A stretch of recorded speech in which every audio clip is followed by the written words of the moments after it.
Some breaking news following that announcement earlier this evening from President Trump, the threat of tariffs on countries including the UK for supporting Denmark over Greenland. Sir Keir Starmer has released a statement in the last few moments. Our position on Greenland is very clear. It is part of the Kingdom of Denmark and its future is a matter for the Greenlanders and the Danes, says the Prime Minister. He goes on to say, we have also made clear that Arctic security matters for the whole of NATO and allies should all do more together to address the threat from Russia across different parts of the Arctic. He concludes, applying tariffs on allies for pursuing the collective security of NATO allies is completely wrong.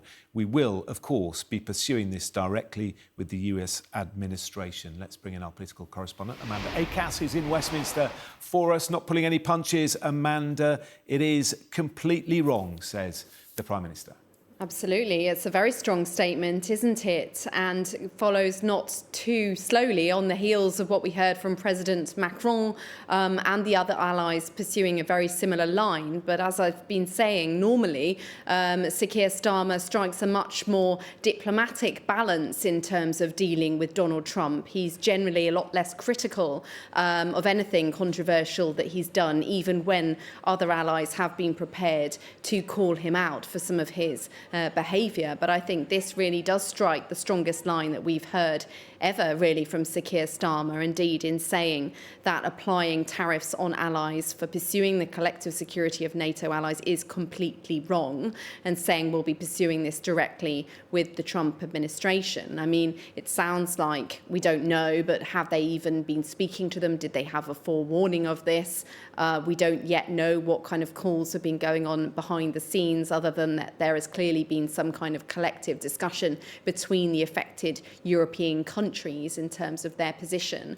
But effectively, what we've heard here from Sir Keir Starmer is a restatement of the UK's position with regards to Denmark and Greenland, as we've heard it a number of times in the recent weeks from the Prime Minister, saying the future of Greenland is a matter for the people of Greenland and of Denmark, that they're a sovereign nation and a member of NATO, and that's something that's fully supported by the UK as a member of NATO. Now, of course, the US is the key member of NATO as well, which is rather the unspoken part, but that's pretty clear as well. And I think it's interesting as well, the fact that he's reiterated the fact that the UK has been talking about how much Arctic security matters for the whole of NATO, and allies should do more together to address the threat from Russia across different parts of the Arctic. And I think that's what's so interesting about this, really, that a deployment of a UK British military officer as part of this reconnaissance mission, alongside a very small number of other military personnel from these other countries to Greenland as part of future joint operations in Greenland, was an effort to show solidarity, but it was also an effort to try and show we are taking this seriously. Donald Trump, you're worried about Greenland because you say it's vulnerable to China and Russia and we're not doing enough to defend it. Well, look, the rest of NATO, we are trying to step up and we are trying to do more.